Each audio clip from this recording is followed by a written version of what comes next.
And BJP party స్వయంగా అధికారంలో వచ్చింది కూడా గత 12 ఏళ్ళకు ముందు చూసుకుంటే అప్పుడు ఎప్పుడు కూడా హిందూ కత్రమేనియే, హిందూ ఎప్పుడు కూడా అప్పుడు ప్రమాదంలో లేదు. బీజేపీ వచ్చి 12-14 బీజేపీ తప్పు కాదండి, అసలు మతోన్మాద పార్టీలు ఇలాగే చేస్తాయి. ఇప్పుడు పాకిస్తాన్లో ఏర్పడే ముందు ఇస్లాం ప్రమాదంలో ఉంది, ఇస్లాం ఈజ్ ఇన్ డేంజర్ అని వాళ్ళు మొబిలైజ్ చేశారు. మీరు ఆశ్చర్యపోతారు, అక్కడ ఇప్పుడు 3% 2.5% కూడా హిందువులు కానీ క్రైస్తవ 2.3 అంతా ఉన్నారు. 2.6 1.3 + 1.3 క్రైస్తవులు హిందువులు అంత దగ్గర. అయినా కూడా ముస్లింలు ప్రమాదంలో ఉన్నారని వాళ్ళు రోజు గొడవ చేస్తూ ఉంటారు. ఉన్మాదం అది. సో ఇక్కడ బీజేపీ అదే ఉన్మాదం ఫాలో అంతే. మతోన్మాద ప్యాటర్న్ అంతా ఒకటే. ఫ్రెండ్షిప్స్ కూడా ఒకలాగే ఉంటాయి. ఇప్పుడు సావర్కర్ జిన్నా స్నేహితులు, వీళ్ళిద్దరు 2 నేషన్ థియరీని సమర్థించారు. వీళ్ళకి ఇప్పటి నుంచి కాదు, ఎప్పటి నుంచి ఫ్రెండ్షిప్ ఉంటుంది. గోవాల విషయంలో జిన్నాను సావర్కర్ ఒక దగ్గర ఉన్నారు. గోవులు చంపేమని చెప్పాడు. ఇప్పుడు నా పేరు మీద జరుగుతున్నటువంటి మిగతా ట్రోలింగ్ విషయం కూడా నేను ప్రస్తావిద్దామని అనుకుంటున్నాను. ఇది రమణమూర్తి రాముడిని తిట్టాడు వస్తుంది, బాగా ప్రచారం కూడా జరుగుతుంది రాముడిని తిట్టాడు కాబట్టి. అంటే కొన్ని విషయాలు మావి 15-20 సంవత్సరాలు ఉన్నాయండి. మేము కులం మీద, అసమానతల మీద, అన్నిటి మీద పనిచేస్తాం. సామాజిక విప్లవం అనే పేరైన సంస్థ ఉంది. నేను ఈ కులాంతర వివాహాల మీద దాడులు జరిగితే 44 సభలు పెట్టాం 2 తెలుగు రాష్ట్రాల్లో. జైహో పేరు మీద మేము జరిపే కార్యక్రమాలకి 14 రాష్ట్రాల నుంచి, కాశ్మీర్ నుంచి, ఉత్తరప్రదేశ్ నుంచి మనుషులు వస్తారు. అక్కడ మా కార్యక్రమాలు జరుగుతున్నాయి. అర్థమైంది మీకు? ఇంత పని చేస్తున్నాం మేము. ఈ కార్యక్రమాలు జరుగుతున్నప్పుడు ఇప్పుడు కొన్ని విషయాలు నేను హిందూ మతం అని చెప్పేసినంటే ఇది వీళ్ళు అనుకున్న రాముడి కేంద్రీకృతమైన, రాముడికి వ్యతిరేకం కాదు, రాముడి కేంద్రమైనటువంటి రామా సెంటర్డ్ హిందూయిజం కాదు. నేను చెప్పి ఉపనిషత్ సెంటర్డ్ హిందూయిజం మనిషిని ఫస్ట్ దే మస్ట్ అండర్స్టాండ్. ఆత్మజ్ఞానం సెంటర్డ్గా ఉండేటువంటి హిందూయిజం, ఉపనిషత్తు సెంటర్డ్గా ఉండే హిందూయిజంకు నేను ఉన్నాను. నేను భక్తుడిని ఎప్పుడు చెప్పలేదు. నేను హిందువునని చెప్తున్నాను. భక్తులు కాని వాళ్ళు హిందువులే. నేను అజ్ఞేయవాదిని. ఈ విషయం చాలాసార్లు చెప్పాను. భక్తి కళా సమ్మేళనాలు పెట్టినప్పుడు చెప్పాను. జిగర్ స్వామి గారి దగ్గర మేము పెద్ద సభ పెట్టాం. ఆ సభలో జిగర్ స్వామి గారి కోరిక మీద దాంట్లో అన్ని మతాల సంప్రదాయాలకు సంబంధించిన వాళ్ళు దగ్గర తీసుకొచ్చాం. అంతకుముందు ఇక్కడ హిందూ సమ్మేళనం పెట్టాం. 40 మంది పెద్ద పెద్ద పేరున్న సాధువులు, అచలం, అలేఖం, ఎన్నో సంప్రదాయాలు వీళ్ళ దగ్గర రాలే. అలాగే జిగర్ స్వామి పక్కన నారాయణమ్మ గారు, వాళ్ళు జిహెచ్ఎంసీలో స్పీకర్గా పనిచేస్తారు. కానీ ఆవిడ పెద్ద గురువు, అక్షరజ్ఞానం లేకపోయినా ఆవిడ మంత్రముగ్ధులే వింటాం ఆవిడ ప్రసంగాన్ని. ఆవిడని కూర్చోబెట్టాం. శైవం నుంచి కూర్చోబెట్టాం, షిరిడి సాయిబాబా నుంచి కూర్చోబెట్టాం. అలాగే దున్న ఇద్దాస్ గారి పీఠం నుంచి విశ్వాదాస్ గారిని కూర్చోబెట్టాం. వీరబ్రహ్మేంద్ర స్వామి మునిమనవని కూర్చోబెట్టాం. వీళ్ళందరినీ ఆ సభకు నేను అధ్యక్షుడు. అది హైందవ భక్తి కళా సమ్మేళనం. దాని ఫ్లెక్సీ అంతా డిజైన్ చేసింది నేను. స్వామివారు ఏమన్నారంటే మీరు అధ్యక్షులుగా ఉండండి. స్వామి నేను భక్తుడిని కాదు, నేను గుళ్ళకి వెళ్ళి దానాలు పెట్టేవాడిని కాదు. నేను అద్వైతం అంటే ఇష్టపడేటువంటి వాడిని, అజ్ఞేయ సాంప్రదాయంలో ఉన్నవాడిని. మాకు తెలుసండి మీరు కొన్ని విలువలకు నిబద్ధమే ఉన్నారు, మీరే దానికి అధ్యక్షత వహించారు. అంటే భక్తి కళా సమ్మేళనం అధ్యక్షత వహించమని వారు చెప్పారు. వారి ఆదేశాన్ని స్వీకరించి నేను అధ్యక్షత వహించాను. It happened. You can see. అక్కడ కూడా నేను మైక్ పట్టుకుని నేను భక్తుడు కాదని చెప్పాను. అంచేత నేనేమంటానంటే నేను రాముడి గురించి ప్రస్తావించి జై సీతారాముని, నేను శ్రీరామనవమి ఉత్సవాలు కూడా గెస్ట్ కింద వెళ్ళాను. నేనేమంటానంటే అర్చకుల యొక్క ట్రైనింగ్ క్లాసెస్కి జిఆర్ స్వామి గారు పిలిస్తే నేను స్పీకర్గా వెళ్ళాను. ఆ స్పీకర్గా నేను వెళ్ళినప్పుడు నేను భక్తుడి కాదండి, గుడికి వెళ్ళను, అర్చకులకు నేను ప్రసంగాలు చేస్తే బాగుండదు కదా అని నేను చెప్పాను. లేదండి మీరు రండి, మీరు అనుకున్నదే చెప్పండి. నేను అక్కడికి వెళ్ళి నేను మూర్తికి కాదు స్ఫూర్తికి భక్తుడిని అని చెప్పే మాట. అంచేత నేను ఎప్పుడు మూర్తికి కాదు స్ఫూర్తికి భక్తుడిని. నేను రాముడి గురించి నేను కాదండి, కబీర్ కానీ, గాంధీ గారు కానీ, ఇంకా చాలామంది రాముడు అంటే అక్షరతత్వము, రాముడు అంటే పరబ్రహ్మం అనే అర్థంలో మాట్లాడుతున్నారు. రామాయణంలో ఉన్నటువంటి ప్రతి ఒక్క మాటని సమర్థించడానికి కాదు, రామాయణంలో విమర్శించిన వాళ్ళు అనేక మంది ఉన్నారండి. రామాయణంలో ఇప్పుడు శంభుకవధ ఉంది, నేను చాలా సభల్లో మాట్లాడాను. నీవన్నీ వెతుకుతాము, బయట పెడతాము, బయట పెట్టు. ఇప్పుడు రాముడిని ఎవరు వ్యతిరేకించకూడదని హిందూ మతం లేదు. రామాయణంలో క్యారెక్టర్స్ కూడా రాముడిని ఇలా చేసేవేంటాయా అని అడుగుతారు. సీతాదేవి కూడా ప్రశ్నిస్తుంది. నేను సీతాదేవి తరఫున ప్రశ్నించాను. ఆ రోజు ఆవిడ అడుగుకి పంపించారండి. ఆ వీడియో ఎప్పటిదో జ్వాల అని మా మహిళా సంస్థ దాంట్లో పెట్టుకున్నటువంటి వీడియో. అది మేము మా ఛానల్లో పెట్టలేదు, వేరే చోట ఉంది. అక్కడి నుంచి వాళ్ళకి దొరికినట్టుంది. దొరకడానికి ఉంది మా ఛానల్.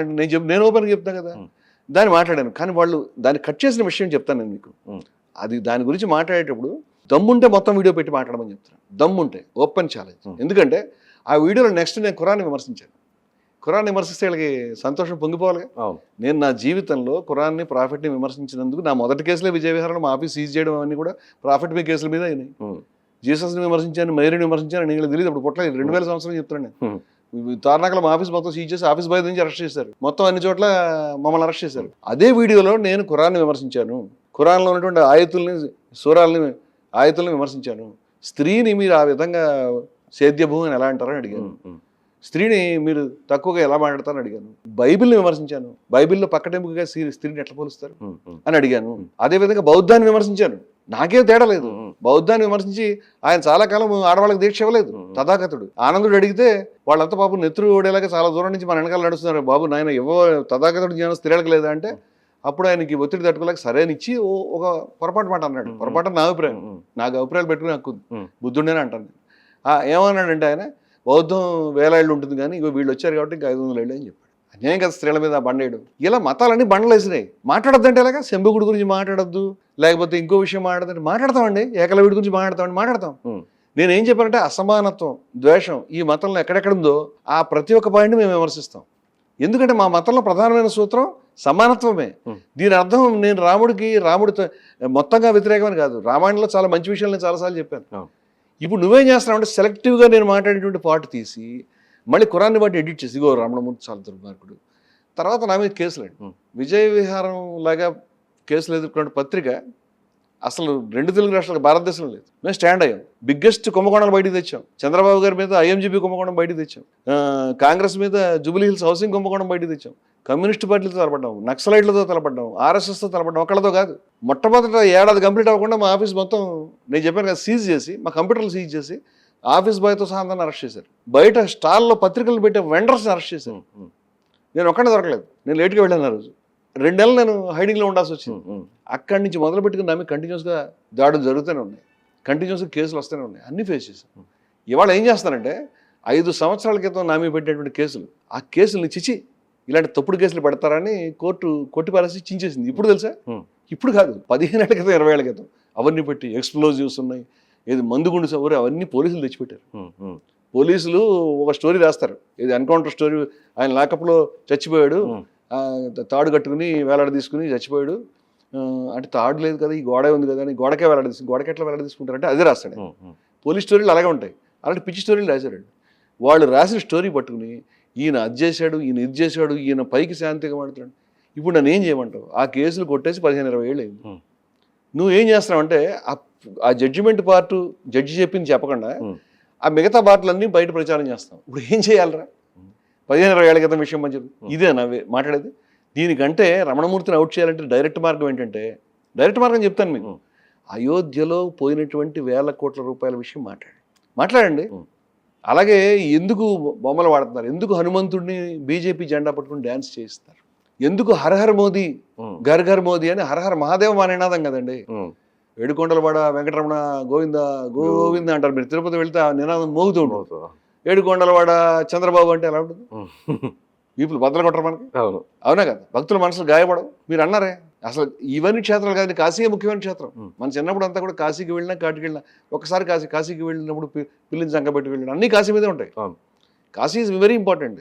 రవాణా సౌకర్యాలు లేని రోజుల్లో కాలినడకన బండ్లు కట్టుకుని కాశీకి వెళ్ళి మళ్ళీ వెనక్కి వచ్చేవారు. చచ్చిపోయేలాగా ఒకసారి చూడాలని. గంగలో మునగాలి. అది ఆ గంగను నాశనం చేశారు. అది వేరే కాదు. గంగ గురించి అందరూ పూజారులు వాళ్ళు నిరాహార దీక్షలు చేసి చనిపోయారు. వాళ్ళెవరు వీళ్ళ దృష్టిలో హిందువులు కాదు. తీర్థయాత్ర అంటే తీర్థం అంటే ఇంపార్టెంట్. ఏ నది పొల్యూషన్ అయిపోయింది. ముస్లింలు పరిపాలించాలి, బ్రిటిష్ వాళ్ళు పరిపాలించాలి, మీరే పరిపాలిస్తున్నారు. ఉద్ధరించవచ్చు కదా తీర్థాలని. మా డిమాండ్ అది. మేము కోరుతున్నాం ఇవన్నీ కూడా. ఇవాళ హరహర మహాదేవ్ అనే నినాదం తీసి హరహర్ మోదీ ఘర్ ఘర్ మోదీ అని పెడతారు. మతాన్ని అబ్యూజ్ చేయడం కాదు ఇది పరమ నీచమైన పద్ధతి. అడిగిన వాడి మీద పట్టుకుని మీ మీద తప్పుడు కేసు పోలీసు పెడితే ఆ తప్పుడు కేసు ఎక్స్ప్లోజివ్స్ పట్టుకొచ్చి పెట్టారండి. కరెక్ట్గా 2-3 నెలల క్రితమే మా ఆఫీస్ మా పీపుల్స్ వార్ నక్సలైట్ ఫెయిల్ చేశారు. నేను పీపుల్స్ వార్ ఇదేం దొంగ దెబ్బ అని ఓపెన్ ఛాలెంజ్ చేశాను. పోలీసులు నాకు ఫెయిల్ చేసి రమణమూర్తి గారు మిమ్మల్ని లేపేస్తారని చాలా డేంజర్ అని చెప్పాడు అదే స్టేషన్లో. నేను జయభారత్ టూర్కి వెళ్ళొచ్చాను. ఇది 2004 2004 అనుకుంటా. నేను టూర్కి వెళ్ళొచ్చాను. నేను వెనక్కి వెళ్ళొచ్చేసరికి నెలల క్రితమే వాళ్ళు FIR రాసి కూర్చున్నారట. నేను ఇంటికి రాగానే మార్నింగ్ 6కి మా దగ్గరికి SI వచ్చి రమణమూర్తి గారు ఒకసారి CA గారు రమ్మంటారంటే నేను రానా మీ పోలీస్ స్టేషన్కి, మీరు వస్తే కనుక ఆ తర్వాత ఎవరైనా జాబ్ నా మీకు వస్తుంది. అసలే నేను నక్సలైట్లతో గొడవలో ఉన్నాను, వాళ్ళ మీద ఛాలెంజ్ చేశాను, నేను మీ మనిషిని అనిపించుకోవడం లేదు, మీతో తిరగడం నాకు ఇష్టం లేదు, మీరు జాగ్రత్తలు నేనేమనుకుంటున్నా జాగ్రత్తలు చెప్తున్నాను. రోజు అది చెప్పేవారు వాళ్ళు. రమణమూర్తి గారు జాగ్రత్త అని చెప్పేవారు.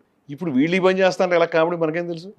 ఆ తర్వాత మొత్తం బెటాలియన్ దిగి గన్ ఇక్కడ పెట్టి తీసుకెళ్ళి చూస్తే అక్కడ ఒక సంచి నిండా జిలిటిన్ స్టిక్స్. నా జీవితంలో చూడలేవాడు. జిలిటిన్ స్టిక్స్, తర్వాత పీపుల్స్ వార్ లెటర్ హెడ్. నెలల క్రితం కేసు పెట్టి కూర్చున్నాడు. నెలలు ఏం చేస్తారా? నా దగ్గర ఏమైనా గోడలు నిండు ఉన్నాయో ఎతకపోయారే. అంత దగ్గరికి వెళ్ళి నేను టూర్కి వెళ్ళి వెనక్కి వచ్చిన నన్ను అరెస్ట్ చేస్తున్నావు. ఇదేం కామెడీ ఇది? అది ఎవరైతే పంచులు దానికి సంతకం పెట్టారు వాళ్ళు మన్నాడు వచ్చి మాకు అసలు ఏం తెలియదు, మేమేం చూడలేదు. మేము స్టేషన్కి ఆయన తెలుగుదేశం పార్టీ సర్పంచ్ ఉన్నాడు ఒక ఆయన. నేను పొరపాటు స్టేషన్కి సర్పంచ్ల పనులు ఉంటాయి కదా, వెళ్తే ఇక్కడ సంతకం పెట్టాను ఒక ఎస్ఐ గారు అంటే పెట్టాడు. పెట్టేసరికి ఏమైంది, ఈ పైన ఈ పంచ్ సీజ్ చేసుకుంటే రాసుకున్నాను. అది మర్నాడే ప్రెస్ విలేకరులు వాళ్ళు వచ్చి రమణమూర్తి గారు దేవుడు మేము చూడలేదు, పచ్చి అబద్ధం పోలీసులు ఆయన. ఆ రోజు నేను పోటా కేసు నామీ పెడితే ఇప్పుడు రావణ్ గారి మీద ఊపా పెడితే ఆయన బయటకు రాలేదు. ఆ రోజు ఊపాకి మదర్ పూట. అవును. ఈ పోటా కేసు నామీ పెడితే బయటకు ఎందుకు రాలేదు తెలుసా? నేను బయటకు రాగలిగాను. ఎలా అంటే నన్ను తీసుకెళ్ళిన తర్వాత కొన్ని వేల మంది సైబరాబాద్ కమిషనరేట్ ముట్టడిచ్చారు. జ్వాలాముఖి గారు చనిపోయారు, వారు లేరు. ప్రేమానంద్ గారు చనిపోయారు, వారు లేరు. ఇంకా నాకు పేర్లు కూడా గుర్తులేవు, ఈ ఫోటోలు ఉన్నాయి చూపిస్తాను. అలాగే సంధ్య గారు, అలాగే ఇంకా చాలా మంది పెద్దలు. లక్ష్మీభారతి గారి పేరు మెయిన్గా చెప్పుకోవాలి. ఆవిడ సాయంత్రం 8 గంటల దాకా రోడ్డు మీద కూర్చున్నారు. రమణమూర్తి వస్తేనే ఇక్కడ ఇబ్రాహీంపట్నంలో నన్ను అరెస్ట్ చేశారు. సాయంత్రం నా దండం పెట్టి మిమ్మల్ని అరెస్ట్ చేయట్లేదు వెళ్ళిపోయినారు. మరి పట్టుకొచ్చారు కదా, కేసు కూడా ఎఫ్ఐఆర్ రాసుకున్నారు కదా. లేదండి మీరు వెళ్ళిపోండి, నేను వెళ్తుంటే మీరు వెళ్ళకూడదు, కొంచెం లకడి కప్పుల దాకా వెళ్ళండి అన్నారు. ఏమైందంటే మీరు వెళ్ళకపోతే వాళ్ళు లేవట్లేదండి, మేము చెప్పినా నమ్మట్లేదు, మీరు వెళ్ళి వాళ్ళని లేపండి అంటే మా వెహికల్ అంటే నా వెహికల్ వెళ్తాంటే నేను వెళ్ళాను. వీటన్నిటికీ ఫోటో రికార్డు ఉంది. నేను వెళ్ళి అక్కడ నిలబడి అందరికి దండం పెట్టిన తర్వాత లేచారు అందరూ. అలా ప్రజలు కాపాడుకున్నారు ఆ రోజు. ఇప్పుడు ఆ పోలీసు దరిద్రులు ఏదైతే రాసి పెట్టి నేను ఫస్ట్ ఎవరి దగ్గర డబ్బులు తీసుకుని రాసేవారు అయితే మేము అందరి మీద రాసామండి. ఇప్పుడు ఆ రాసినవన్నీ పట్టుకుని ఎక్స్ప్లోజివ్స్ అప్లై చేశాను. ఏం చేయాలి? జడ్జి కొట్టేసాడు, దాన్ని ఏమీ సంబంధం లేదని. పంచులు చెప్పారు, ఏం చేయమంటావు అంటే పోలీసు నీకు అంతా అంటే వాడు రాసిన తప్పుడు కేసుని అది కొట్టేసిన తర్వాత కూడా పట్టు తిరిగితే అసలు వీళ్ళందరి మీద కేసులు పెట్టచ్చు. నేను ఇప్పుడు మీ మీద మీరు బయటపడిన తర్వాత పెట్టచ్చు. ఈ అందరు రోడ్డు మీద తిరిగే ఈగల దోమలు లాంటి దాన్ని ఏమంటారు, దేని మీద వాళ్ళేటువంటి క్రిమినల్ లాంటి మనుషుల మీద కేసులు పెట్టడం పరమ వేస్ట్. కానీ అవే వచ్చి మన హెల్త్ ఖరాబ్ చేస్తాయి కదా, అవే వచ్చి మన దేశం ఏం చేయమంటారు చెప్పండి. ఇప్పుడు మీకు అంటే ఇది ఎక్కువైపోయింది ఈ బ్యాచ్ అంతా కూడా. వీళ్ళే మాట్లాడుతున్నారు, వీళ్ళే చేస్తున్నారు. దీనికి అంతటి కారణం ఇప్పుడు ఎందుకు మాట్లాడుతున్నావు నువ్వు? ఇప్పుడు నేను అయోధ్య మాట్లాడాను కాబట్టి విషయం అది కదా. ఎందుకు ఈ బాధ అంతా? అయోధ్యలో ఏం చేశారో 40 ఏళ్ళ నుంచి మన జస్టిస్ చంద్రకుమార్ గారు మా సభలో భలే మాట చెప్పారు. 40 సంవత్సరాలు మొత్తం 85 నుంచి 10,000 రూపాయల పైన, అది కూడా ఆయన గౌరవంగా చెప్పారు, 10,000 రూపాయల పైన ఎవడ ఫండ్ ఇచ్చాడు వాళ్ళ లిస్టు ప్రకటించాడు. దేశంలో ప్రజలంతా వాళ్ళ పేర్లు ఉండాలి చెక్ చేసుకుంటారు, లేకపోతే అడుగుతారు, బయటకు వస్తుంది కదా ఓపెన్. అంటే బాబా లాల్దాస్ గారికి ఏం గతి పట్టిందో మిగతా వాళ్ళందరికీ అదే గతి పడుతుందేమో. ఈ మాటలు ఆయన కూడా చెప్పాడు, విచారణ చేయండి. వివి గుప్తా గారు చెప్పాడు, జ్ఞానదాస్ గారు చెప్పారు, లేకపోతే మొన్నటి పూజారి 20 ఏళ్ళ పూజారి సత్యేంద్రదాస్ గారు కూడా రాజకీయం ఏం చేయకండి అన్నాడు. అందరికీ ఒకటే ఫలితం, మీరు కాదంటే మీరు హిందూ ద్రోహులు అవుతారు. ఈ హిందూ మతం అనేది ఈ పార్టీకిను ఈ సంఘ పరివారికి వీళ్ళ మతం బ్రాండా వీళ్ళకి సిగ్గాన లేదు. వీళ్ళకి వీళ్ళు చెప్పినట్టు ఈ నల్ల టోపులు పెట్టుకుని కర్రలు తెప్పని హిందూ మతంలో చెప్పారా? హిందూ మతం వీళ్ళకి ఏం సంబంధం అండి? మీ సంఘాలు మీరు నడుపుకోండి. హిందూ మతం మీ కబ్జాలో ఉండేటువంటి సముద్రాన్ని గుప్పెట పట్టగలుగుతారే? అది సాధ్యం కాదు. గుప్పెట్లో మీరు పట్టుకున్న తర్వాత గుప్పెట్లో నీళ్ళు అవుతాయి, సముద్రం అవుతాయి? సముద్రం అక్కడే ఉంది. సముద్రాన్ని అది నువ్వు అహంకరిస్తున్నావు, నాదే అనుకుని, నీది కాదు. హిందూ మతం నువ్వు పుట్టింది 100 ఏళ్ళు అయింది, మీ సంఘం పెట్టి ఆ పార్టీ పెట్టి 40 ఏళ్ళు అయింది. ఆ పార్టీని ప్రతిపద అనడం నాకు ఇష్టం లేదు. అన్ని రాజకీయ పార్టీలు కూడా వాస్తవంగా మతాన్ని యూజ్ చేసుకుంది. ఇందిరాగాంధీ నేను చాలా సభలో చెప్పాను, వీళ్ళు పట్టించుకోరు. నేను కాంగ్రెస్ మీద ఎన్ని స్కాములు తీశాను, ఎన్నిసార్లు మాడని చెప్తాను. ఎప్పుడైనా నేను కాంగ్రెస్ వాళ్ళతో కలిసి కనిపించాను? ఎప్పుడైనా మావోయిస్టు దాని వాళ్ళకి మద్దతుగా ఎక్కడైనా మాట్లాడాను? కమన్ ఓపెన్ చేయండి. ప్రజా హక్కుల గురించి మాట్లాడుకుంటాం, సాయిబాబా గారిని అరెస్ట్ చేసినట్టు మాట్లాడుకుంటాం, స్టాన్ స్వామి చచ్చిపోయినప్పుడు ప్రకటించి ఉంటాం. ఏం చేయాలి మరి? అది కూడా తప్పేనా? అంటే మీ దృష్టిలో మిమ్మల్ని వ్యతిరేకించేవాడు మావోయిస్ట్ మరి రిక్రూట్మెంట్ సెంటర్ అయ్యి మావోయిజం నిర్మూలించామని ఆయన చెప్తున్నాడు కదా. మళ్ళీ కొత్త మావోయిస్టులు ఎక్కడ పుట్టిస్తున్నారు మీరు? వీళ్ళకి ఇదే పనేమో, నన్ను వ్యతిరేకిస్తే మావోయిస్టు, నన్ను కాదంటే కమ్యూనిస్టు, నన్ను కాదంటే నువ్వు యాంటీ హిందూ అని బోర్డులు పెట్టుకోండి. ఇది మా మోదీ మతము, ఇది మా ఆర్ఎస్ఎస్ మతం అని పెట్టుకోండి. ఇంకా దాని మీద మీ పేర్లు పదే తీయడం నాకు ఇష్టం లేదు. ఆర్ఎస్ఎస్ నా శత్రువు అని నేను చెప్పలేదు, బీజేపీ నా శత్రువు అని చెప్పలేదు, మోదీ నా శత్రువు అని చెప్పలేదు. నాకు అసలు అవసరం లేదు. ఒక వ్యక్తిని కానీ ఒక సంస్థను కానీ శత్రువుగా పెట్టుకునేంత పిచ్చివాడిని కాదు నేను. అంత చిన్న అంత లో లెవెల్ మనుషులతో పోరాడే మనిషిని కాదు. నా శత్రువు పేరు మతోన్మాదం.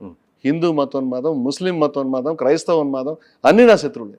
మేము ఇస్లాం మతోన్మాదానికి వ్యతిరేకంగా మేము చేసిన వర్క్ అవడం చేసాడండి. జమాతే ఇస్లామీ సభలు, జమాతే ఇస్లామీ మనుషులు ఉండగా నేను మాట్లాడాను. వాళ్ళ దగ్గర థ్రెట్స్ ఎదుర్కొన్నాను కంటిన్యూస్గా. నువ్వు ఎదుర్కొన్నావా? విజయవిహారంలో ఉండగా మేము ఇస్లాం ఫండమెంటల్స్ గురించి రాసావు, నువ్వు రాసావా? నీకేం తెలుసని మాట్లాడితే నేను పాకిస్తాన్ పంపించు, నేను బంగ్లాదేశ్ పంపించని. పాకిస్తాన్ బంగ్లాదేశ్ వెళ్ళి ద్విజా సిద్ధాంతానికి అనుకూలంగా సంతకం పెట్టి వచ్చినటువంటి ప్రధానమంత్రి ఎవడో తెలుసు మీకు? ఎవడో తెలుసా? ద్విజా సిద్ధాంతం అంటే హిందూ వేరు ముస్లిం వేరండి. అది లాహోర్లో ఆమోదించారు 1940లో. ఏమండి, దానికి ఒక దరిద్రపు టవర్ కట్టారు పాకిస్తాన్లో, తెలుసా మీకు? లాహోర్ టవర్ అంటారు దాన్ని. ఆ టవర్కి ఏ ప్రధానమంత్రి వెళ్ళలేదు ఇప్పటిదాకా. మన భారతీయ ప్రధానమంత్రులు ఎవడో కూడా అక్కడికి వెళ్ళి దాన్ని గౌరవించలేదు. ఎందుకంటే అది గౌరవిస్తే మీరు ద్విజా సిద్ధాంతాన్ని ఒప్పుకున్నట్లే. అర్థమైందా? ఒక పెద్ద మనిషి లేడు, ఆయన పేరు అటల్ బిహారీ వాజ్పేయి. ఆయన వెళ్ళి అక్కడ సంతకం పెట్టొచ్చాడు. ఎందుకంటే వాళ్ళ బాస్ సావర్కర్ కూడా ద్విజా సిద్ధాంతం చెప్పాడు. హిందూ మహాసభను ముస్లిం లీగ్ కలిసి పనిచేసే దేశాన్ని పెట్టుకోవడంలో పరమ దుర్మార్గులు వీళ్ళు. మీరే పనిచేశారు. పాకిస్తాన్ తొత్తులు వీళ్ళు, ద్విజా సిద్ధాంతం తొత్తులు వీళ్ళు. వీళ్ళు వెళ్ళి అక్కడ సంతకం పెట్టొచ్చారు. మేమెవరం పెట్టలేదే. నేనేం చెప్పాను తెలుసు సభల్లో, ఒకరోజు భారతదేశం మొత్తం అఖండ భారత్గా మార్చి ఆ దుర్మార్గమైన ద్విజా సిద్ధాంతాన్ని ప్రబోధించిన టవర్ని కూల్చేస్తామని చెప్పాను. It is symbol of inhumanity. అమానవత్వానికి, అమానవీయతకి సంకేతం అది. మనుషుల్ని విడదీసేటువంటి ఆ టవర్స్ ఉండనివ్వం మేము. ఏదో ఒక రోజు వస్తుంది చరిత్రలో. జర్మనీలో ఒకటి అవ్వలేదు, కొరియాలు కూడా ఒకటి అవుతాయి, వియత్నాంలో ఒకటని, మా దేశాన్ని కూడా కలుపుకుంటామండి. మతం పేరు విడగొట్టారు. ఇప్పుడు ఇంకా ముక్కలు చేద్దామని వీళ్ళు మొదలుపెట్టారు దుకాణం. 20 కోట్ల మంది ముస్లిమ్స్ ఉంటారు, ఇంకా వీళ్ళు ఉంటారు. వాళ్ళంతా మనుషులు కాదు. వాళ్ళ మంత్రివర్గాలు తీసుకోరు, వాళ్ళని ఏ స్థాయిలో ఎక్కడ ఉంచుకోరు. మాలాంటి వాడు ఎవరైనా అడిగితే ముస్లిం సపోర్ట్ చేస్తారు. ఇంకా ముస్లిమ్స్ వచ్చి మన మీద దాడి చేస్తున్నారు, ఎత్తుకుపోతున్నారు. హిందూ ముస్లిం పెళ్లి చేసుకుంటే లవ్ జిహాద్. ఇప్పుడు మనకు రోజు సైకోలు కథలు వస్తాయి. ఆ సైకోలో ముస్లిం పేరు వచ్చింది అనుకోండి, వీళ్ళంతా పెట్టుబడేస్తారు. ఒక ముస్లింని పెళ్లి చేసుకుంది, నలుగురిని చంపేశాడు అంటారు. రోజు హిందువులు వస్తాయి అది మాట్లాడు. అదే ఒక హిందూ ఇంకో హిందూ. మా అధ్యక్షురాలు ఒక ముస్లిం మహిళ, నేను ప్రధాన కార్యదర్శి జయభారతి నేషనల్, ఆవిడ పూణేలో ఉంటారు. వాళ్ళ అమ్మాయి ఒక హిందూని పెళ్లి చేసుకుంది, ప్రేమ వివాహం. ముస్లింస్ అంతా కూడా పెట్టారు, ఆమె లెక్క చేయలేదు. ఆమె పెళ్లి చేసింది. ఒక ముస్లిం షెడ్యూల్ ట్రైబ్ కి సంబంధించినటువంటి అబ్బాయికి. వాళ్ళిద్దరూ సుఖంగా జీవిస్తున్నారు. ఇద్దరు పద్ధతిలో జీవిస్తున్నారు. మాకు ఈ లవ్ జిహాద్ దొంగ మాటలు, అర్బన్ నక్సల్, లవ్ జిహాద్, రోజుకు కొత్త మాటలు తయారు చేయడం, బ్రాండ్లు వేయడం. రే బ్రాండ్లు వేస్తే తట్టుకునేవాళ్ళం కాదు మేము. బ్రాండ్లు వేస్తే భరించేటువంటి వ్యవహారం లేదు, ఎక్కడ దాకా వెళ్తాం, అనుమానం లేదు దాంట్లో.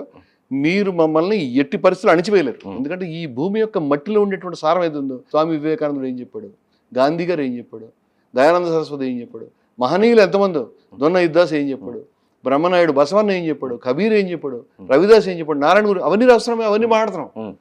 నీ దగ్గర ఏమి దుకాణం లేదు, గాడిసే తప్ప. జస్ట్ ఇంపాసిబుల్ మమ్మల్ని ఎదుర్కోవడం అనేది. యూ కాంట్ ఫేస్ అస్. ఇది దేశం యొక్క వాయిస్. ఫైనల్ ఏం చెప్తుంది భారతదేశ ప్రజలకి? మీరు మొట్టమొదటి చెప్పిందే నేను మళ్ళీ చెప్తాను. ఏమిటంటే మతాన్ని రాజకీయాల్ని పక్క పక్కన పెట్టండి. రాజకీయ నాయకులు మతానికి దూరంగా ఉండండి, కులాలకు దూరంగా ఉండండి. వాళ్ళు ఉండరు సార్, ప్రజలు వాళ్ళు ఎలాగో ఉండరు, వాళ్ళు ఉండలేకపోతారు. కానీ ప్రజలు ఏ విధంగా వాళ్ళని అర్థం చేసుకోవాలంటే ఇది డిఫరెంట్ చెప్పేటువంటి మాటల వల్ల దేశానికి వస్తున్నటువంటి ముప్పు, మతోన్మాదం నుంచి, కుల అహంకారం నుంచి, కుల ఆధిపత్యం నుంచి, అసమానతల్ని ప్రబోధించడం, విద్వేషాన్ని ప్రబోధించడం నుంచి వస్తుంది. ఈ అసమానతల్ని ప్రబోధించేటువంటి వాళ్ళని దూరం పెట్టాల్సిన అవసరం. ఏ పార్టీ కావచ్చు, ఏ పార్టీ అయినా మీకు మతాన్ని, కులాన్ని ఆర్గనైజ్ చేసే, కుల ఆధిపత్యాన్ని, కులం అంటే కులాధిపత్యాన్ని, పీడిత కులాలను ఆర్గనైజ్ చేయడం గురించి మాట్లాడలేదు నేను. కుల అహంకారాన్ని సమర్థిస్తే, కుల ఆధిపత్యాన్ని సమర్థిస్తే, మత విద్వేషాన్ని ప్రబోధిస్తే, మతాన్ని రాజకీయాల్లో ఉపయోగించుకుంటే ఖచ్చితంగా ఆ పార్టీలు దూరపెట్టమని ముఖ్యంగా హిందువులకి, ముస్లింలకు చెప్తాను. ముస్లింలు తెలుసుకోవాలి ఈ విషయాన్ని. ముస్లింస్ దాంట్లో మునిగి ఉన్నారు. దాన్ని చూసి వాళ్ళ హిందువులు ఇమిటేట్ చేస్తున్నారు. ఇప్పటికి కూడా మీరు ఎంఐఎం కొట్టేస్తున్నారు. ఎందుకు చేస్తున్నారు అక్కడ? ఎందుకు చేస్తున్నారు? 14-15 నిమిషాలు టైం ఇస్తే మొత్తం హిందువులు చంపుతారని చెప్పాడు. ఓపెన్ స్టేట్మెంట్ కూడా ఇచ్చారు. కానీ దానిపైన ఎలాంటి యాక్షన్ లేదు, వాటిపైన యాక్షన్ లేదు, అలాంటి లేపలేదు. వీళ్ళంతా కొల్లుడే కదండి. ఇప్పుడు కాంగ్రెస్ ప్రభుత్వం ఉంది, ఎవరు బీఆర్ఎస్ ప్రభుత్వం ఉంది. అప్పుడు ఆయన మీద ఎందుకు శిక్ష పడలేదు? ఆఖరి విషయం చెప్తున్నాను, రఘునందన్ రాఘరాయనికి అడ్వకేట్ ఎందుకున్నాడు? అది మాట్లాడతాం వల్ల మీరు యాంటీ హిందూ. వీళ్ళ గుట్టు ఏం మాట్లాడినా యాంటీ హిందూ. హిందువుల యొక్క రక్షకులు అంటే మోదీ తలకాయ అయినటువంటి బొమ్మలు పూజిస్తారు. మోదీ తలకాయ అనొచ్చా? ఇక్కడ దాడి లేకపోతే సోనియా గాంధీ ఉన్నటువంటి, అది కూడా ఉన్మాదమే. ఇవన్నీ పూజించేటువంటి వాళ్ళు, పక్క మనుషులు ద్వేషం, ద్విజాత సిద్ధాంతాన్ని నమ్మేటువంటి వాళ్ళు వీళ్ళు. కానీ మేము గాంధీ గారికి, నెహ్రూ గారికి, సుభాష్ చంద్రబోస్కి, భగత్ సింగ్కి, అనేక మందికి, బాబాసాహెబ్ అంబేద్కర్కి వారసులం. బసవన్నకి వారసులం, కబీర్కి వారసులం, షిరిడి సాయికి వారసులం, ఎందరెందరో మహనీయులకి వారసులం. ఈ మతాలన్నీ కూడా చెప్పే గొప్ప విలువలు ఉన్నాయండి. ఆ మతాల్లో మా హిందూ మతం చాలా గొప్పది. నాకు హిందూ ధర్మం అంటే చాలా ఇష్టం. మీరు నన్ను ఏం చేసి హిందువుని కాకుండా చేయలేరు. నేను హిందూగానే మరణిస్తాను, హిందూగానే పుట్టాను. నేను హిందువుగా ప్రశ్నించడాన్ని, హిందువుగా వివేచనతో ఆలోచించడాన్ని నా మతం నాకు అంగీకరించింది. నా మతం చాలా గొప్ప విషయాలని చెప్పింది, వాటిని నేను కట్టుబడి ఉంటాను.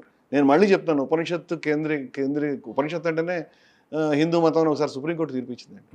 ఒక సందర్భంలో వ్యాఖ్యానించింది, కరెక్ట్ మాట అది. ఉపనిషత్తే హిందూ మతం, హిందూ మతం ఉపనిషత్తు, ఉపనిషత్తే భారతదేశం, భారతదేశం ఉపనిషత్తు. కానీ మీరు అనుకుంటున్నటువంటి విద్వేషం అయితే కాదు. అంచేత ఈ విషయాలను మేము ఎత్తిపట్టి ఈ మతంలో ఆధ్యాత్మిక ప్రజాస్వామ్య విప్లవాన్ని నడిపిస్తాం. మీరు ఆపలేరు మమ్మల్ని. Thank you sir. సుశీల్ గారు, ఇప్పటికైనా సరే హిందువులు అసలు దేశం ఎటువైపు పోతుంది, హిందుత్వం ఎటువైపు దారి తీస్తుంది, ఈ దేశ రాజకీయ వ్యవస్థలు కూడా హిందువులను ఏ విధంగా అణిచిపడుతున్నాయి, అంటే దేశ కంప్లీట్ ప్రజలను కూడా ఏ విధంగా మభ్య పెడుతున్నాయో చూస్తున్నాండి. TS3 news.